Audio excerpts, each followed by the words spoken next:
कहानी की शुरुआत ब्लैक रॉक नाम की एक साइंस लैब से होती है, जहां कंपनी अपने नए रोबोटिक सूट की प्रेजेंटेशन दे रही थी। ये सूट एक आम आदमी को बहुत ज्यादा ताकतवर बना सकता था, यहाँ तक कि ये बॉम्ब धमाके भी झेल सकता था। ये प्रेजेंटेशन देने की जिम्मेदारी कंपनी की चीफ इंजीनियर एमी की थी और उसकी इसी प्रेजेंटेशन ने क्लाइंट को बहुत ज्यादा प्रभावित भी किया। पर क्लाइंट को ये डर था कि कहीं इस सूट को पहनने वाले ने अगर उन्हें धोखा दे दिया तो उन्हें बहुत ज्यादा नुकसान हो सकता है। पर एमी ने उन्हें विश्वास दिलाया कि वो लोग अपने वीआर सिस्टम की मदद से दुनिया के सबसे बेहतरीन फाइटर्स को काम पर रखेंगे। ये सुनकर उस क्लाइंट की सारी चिंता दूर हो गई और उसने डील को पक्का करने के लिए हेड साइंटिस्ट डॉक्टर ओवन को बधाई दी। क्लाइंट के जाने के बाद डॉक्टर ओवन ने एमी को अकेले में बताया कि उन्होंने सच में एक दो धारी तलवार बनाई है। अगर ये किसी गलत आदमी के हाथ लग गई तो वो दुनिया को तबाह कर सकता है। पर एमी ने डॉक्टर ओवन को इतनी चिंता ना करने को कहा। उधर एक सिक्योरिटी टीम अपने हथियार तैयार करने में लगी थी और आज इस टीम का काम था अपने बॉस एंथनी को बचाना। असल में एंथनी ने एक ऐसी खोज की थी जिसकी मदद से दुनिया में पेट्रोल का इस्तेमाल बहुत कम हो सकता था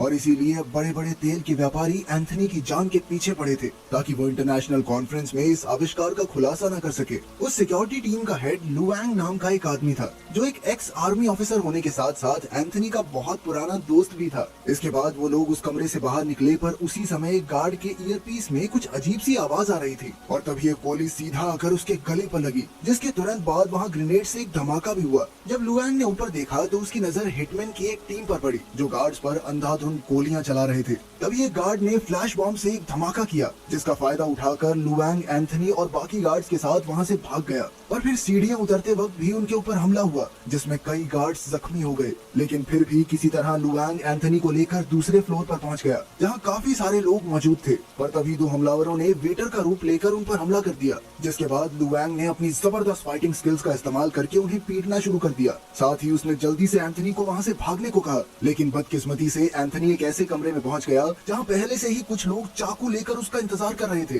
पर ऐन वक्त पर लुआंग भी वहां पहुंच गया और अपनी काबिलियत से उसने सभी दुश्मनों का काम तमाम कर दिया। इसके बाद भी जब वो एंथनी को लेकर वहां से निकला तो दो और हमलावरों ने उन पर गोलियां चला दी। लुआंग ने अपने दिमाग का इस्तेमाल करते हुए उन्हें भी जैसे तैसे हरा दिया। इसके बाद आगे जाकर उसने शीशा तोड़कर एंथनी को एक ब्रिज से धक्का दे दिया, लेकिन इसी बीच एंथनी की एक टांग टूट गई, इसलिए लुआंग को उसे घसीटकर वो ब्रिज पार करवाना पड़ा। उन्हें लग रहा था कि वो बच गए, लेकिन तभी कुछ हिटमैन वहां भी पहुंचकर उन पर गोलियां चलाने लगे, जिसमें से एक गोली सीधा लुआंग की टांग पर लगी, लेकिन जख्मी हालत में भी उसने कई सारे हिटमैन्स को खत्म कर दिया। फिर अचानक से एंथनी का पैर फिसल गया और वो नीचे गिरने ही वाला था, पर ऐन वक्त पर लुआंग ने उसका हाथ पकड़ लिया। उधर वो हिटमैन्स अभी भी उन पर गोलियां चला रहे थे, पर गोलियों की परवाह न करते हुए लुआंग ने अपने दोस्त को पकड़े रखा। पर तभी एक हेलीकॉप्टर ने वहां आकर सभी हिटमैन्स को मारना शुरू कर दिया और इसी का फायदा उठाकर लुआंग ने भी एंथनी को ऊपर खींच लिया। अपने जख्मों के चलते अगले कुछ हफ्तों तक लुआंग अपने घर पर ही अपनी बेटी फैंग और बीवी के साथ समय बिता रहा था और उसे अपने परिवार के साथ अच्छा भी लग रहा था कि तभी एक दिन उसकी बीवी ने कहा कि लुआंग को अब रिटायरमेंट ले लेनी चाहिए, पर लुआंग अभी इसके लिए तैयार नहीं था। उसी वक्त अचानक घर की घंटी बजी और जैसे ही उसकी बीवी दरवाजा खोलने लगी तो उसका सामना उसी हिटमैन की टीम से हुआ जिसने एंथनी पर हमला किया था। थोड़ी देर बाद लुआंग की बीवी अपने हाथ में एक बॉम्ब लेकर आई जो उसके गले में बंधा हुआ था। लुआंग अपनी बीवी को बचाना तो चाहता था, पर उसके पास समय बहुत ही कम था, इसलिए उसकी बीवी ने खुद को बाथरूम में बंद कर लिया। पर अपनी माँ को ऐसी हालत में देखकर फैंग तुरंत ही बाथरूम की ओर भागी। लुआंग भी आगे बढ़ने की कोशिश कर रहा था, पर तभी उस बॉम्ब के धमाके ने उसकी बीवी की जान ले ली। एक साल बाद अब लुआंग एक इलेक्ट्रिशियन के तौर पर काम करता था और अब वो अपनी बेटी के साथ एक छोटे से घर में रहता। वहीं फैंग को भी उस बम धमाके में काफी चोट आई थी और अब वो छड़ी का सहारा लेकर चलती थी। एक रात खाना खाते वक्त लुआंग को फैंग के डॉक्टर का फोन आया, जिसने उसे बताया कि असल में फैंग के दिमाग में एक क्लॉट था जिसे हटाने के लिए उन्हें जल्द से जल्द एक ऑपरेशन करना होगा और अगर ऐसा नहीं किया गया तो फैंग की मौत भी हो सकती है। इसके बाद हम एमी को देखते हैं जो एक क्लब में पार्टी कर रही थी और उसी क्लब में लुआंग भी अपना काम कर रहा था।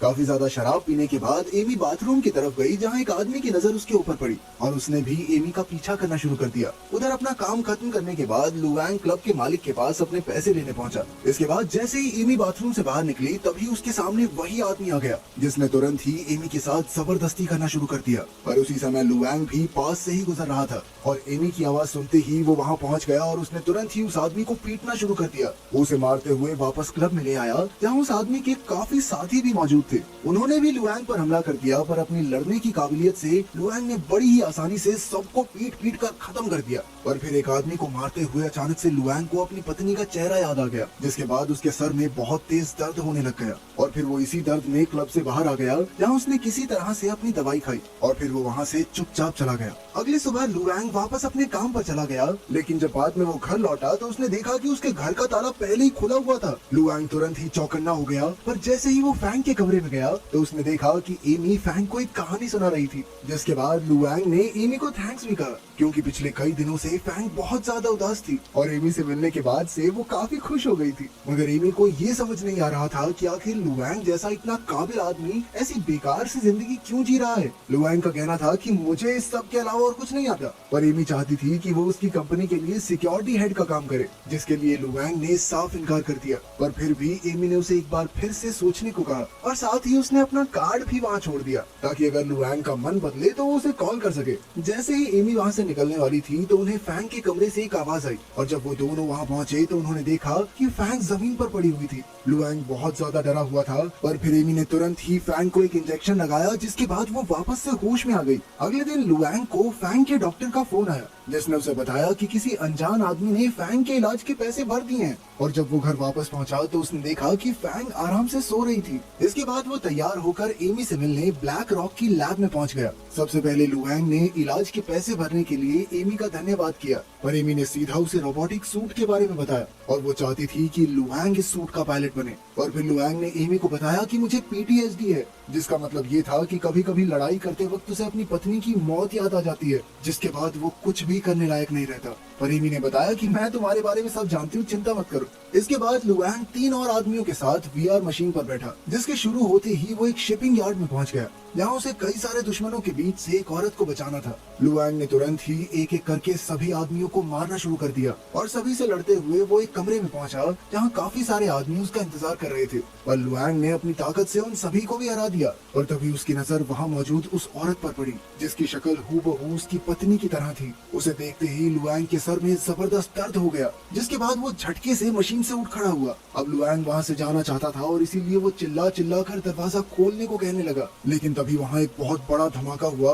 जिसके बाद कुछ हिटमैन्स ने वहाँ आकर अंधाधुंध गोलियां चलानी शुरू कर दी। पर किसी तरह उनसे बचते हुए लुआंग वहाँ से बाहर आ गया, जिसके बाद हिटमैन के लीडर ने लैब में बॉम्ब लगाकर उसे उड़ा दिया। इधर लुआंग को काफी चोट आई थी, लेकिन फिर भी उसने बिना शोर मचाए अकेले ही अपनी मरहम पट्टी की। उधर हमलावरों ने लैब में घुसकर सभी साइंटिस्ट को बंदी बना लिया था। और जब लुआंग बाहर आया तो उसकी नजर लाशों पर पड़ी, जिसके बाद उसने बंदूक उठाकर उन हमलावरों के पीछे जाने का फैसला किया। और जैसे ही वो कैमरा रूम में पहुंचा तो उसने देखा कि हमलावरों ने सभी को कैदी बना रखा था, जिसमें एमी और डॉक्टर ओवेन भी मौजूद थे। इसके बाद लीडर ने डॉक्टर ओवेन को पकड़कर बताया कि वो वहाँ पावर कोर हासिल करने आया था, जिसे देने से डॉक्टर ओवेन ने साफ इनकार कर दिया। इससे गुस्सा होकर लीडर ने बाकी 2 साइंटिस्ट को गोली मार दी। ये देखकर आखिरकार डॉक्टर ओवेन उसे पावर कोर देने के लिए तैयार हो गए। उधर एक हिटमैन ने लुआंग को पकड़ लिया था, पर अपनी रफ्तार का इस्तेमाल करके लुआंग ने तुरंत ही उस पर हमला कर दिया। पर जैसे ही लीडर को गोली की आवाज आई तो उसने हिटमैन से इस बारे में पूछा, जिसके जवाब में हिटमैन ने उसे सब कुछ सही होने की खबर दी। पर असल में लुआंग ने उसे अपना कैदी बना रखा था। उधर इस मौके का फायदा उठाकर डॉक्टर ओवेन ने सेल्फ डिस्ट्रक्ट मोड ऑन कर दिया, जिससे गुस्सा होकर लीडर ने उन्हें भी गोली मार दी। लेकिन अब लीडर को ये नहीं पता था कि आखिर वो उसे बंद कैसे करे, इसलिए उसने सोचा कि सभी को मारकर यहाँ से निकल जाना चाहिए। पर तभी लुआंग ने फायर अलार्म चालू कर दिया, जिसके बाद लीडर ने अपने कुछ आदमियों को इसकी वजह ढूंढने के लिए भेजा। उधर अपने साथियों की जान बचाने के लिए एमी ने सेल्फ डिस्ट्रक्शन रोकने का फैसला किया। इधर लुआंग ने एक हिटमैन को मारकर उसके कपड़े पहन लिए, लेकिन तभी कुछ दूसरे हमलावर उसकी ही ओर बढ़ रहे थे, इसलिए लुआंग ने फायर एक्सटिंग्विशर फेंककर धमाका कर दिया, जिसका फायदा उठाकर उसने 2 आदमियों को तो मार दिया, और वहीं तीसरे आदमी को लगा कि वो उनका ही साथी है, पर लुआंग ने तुरंत ही उसे भी गोली मार दी। उधर एमी सेल्फ डिस्ट्रक्ट मोड को बंद करने में लगी हुई थी कि तभी लीडर को पता चल गया कि कोई उन्हीं जैसे कपड़े पहनकर उसी के आदमियों को मार रहा है। इसलिए लीडर ने लुआंग से अपने रेडियो के जरिए बात करना शुरू कर दिया। उधर लुआंग भी लीडर तक पहुंचने की कोशिश कर रहा था, पर रास्ते में उसका सामना 3 हमलावरों से हुआ। इन 3 में से एक हमलावरों का कैप्टन भी था, और उसने लुआंग को देखते ही अपना मास्क उतारने को कहा। और जब लुआंग ने ऐसा नहीं किया तो उसने तुरंत उसके ऊपर बंदूक तान दी, पर लुआंग ने उनके कुछ करने से पहले ही उनके ऊपर हमला कर दिया। उसने 2 हमलावरों को तो बड़ी ही आसानी से हरा दिया, पर उनका कैप्टन ताकतवर फाइटर था, जिसे हराने में लुआंग को काफी मेहनत करनी पड़ी, लेकिन आखिरकार जीत उसी की हुई। फिर जैसे ही लीडर ने अपने कैप्टन से बात करने की कोशिश की तो उसे कोई जवाब नहीं मिला, जिसके बाद उसकी चिंता काफी बढ़ गई और उसने एमी से कहा कि जल्द से जल्द इस सेल्फ डिस्ट्रक्शन को रोको।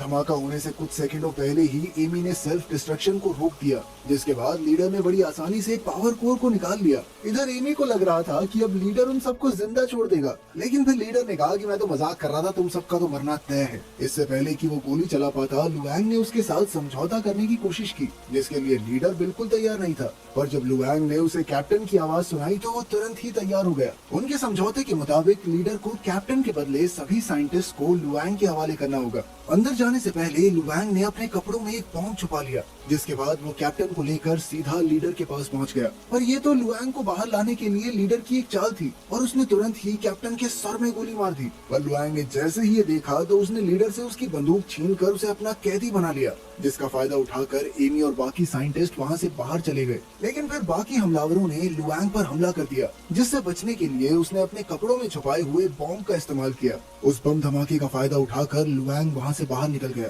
पर बाहर आते ही उसे एमी के चिल्लाने की आवाज सुनाई दी, जिसका पीछा करते करते वो एक कूड़ेदान में कूद गया। थोड़ा आगे जाने के बाद उसकी नजर लीडर पर पड़ी, जिसने एमी को पकड़ रखा था। लीडर ने एमी को गोली मारने की धमकी देते हुए लुआंग को अपनी बंदूक छोड़ने को कहा और लुआंग ने डर के मारे बिल्कुल ऐसा ही किया। पर असल में लीडर की बंदूक खाली थी, इसलिए उसने लुआंग की बंदूक उठाकर एमी और लुआंग को गोली मार दी। पर इस बंदूक में भी 2 ही गोलियां थी, तो अब लीडर लुआंग को मारने के लिए एक पोल ढूंढ रहा था। पर एमी ने उसी वक्त उसका पैर पकड़ लिया, जिसके बाद लीडर ने उस पर भी कई वार किए। ये सब देखकर लुआंग को अपनी बीवी की शक्ल याद आ रही थी और जैसे ही लीडर ने लुआंग पर हमला किया तो उसने अपने इस हमले को रोककर उसे पीटना शुरू कर दिया। लेकिन लीडर भी काफी ताकतवर था और इसीलिए उन दोनों के बीच कांटे की टक्कर हुई, जिस दौरान लीडर ने लुआंग को लात मारकर एक नुकीली चीज पर धकेल दिया। और इसी दौरान लुआंग ने उसके शरीर पर बंधे हुए ग्रेनेड की पिन को निकाल दिया था, जिसके बाद उसने अपने परिवार का बदला लेते हुए लीडर को पकड़े रखा और कुछ ही सेकंडों के बाद वो दोनों एक धमाके में खत्म हो गए। तभी लुआंग की आंख उसी लैब में खुली और असल में ये सब उस VR टेस्ट का हिस्सा था। लुआंग ने बहुत ही बढ़िया तरीके से अपने इस मिशन को पार कर लिया था और उधर फैंग का ऑपरेशन भी पूरी तरह कामयाब हो गया। अगर वीडियो पसंद आई तो लाइक कर देना, चैनल को सब्सक्राइब कर देना। मिलते हैं अगली वीडियो में।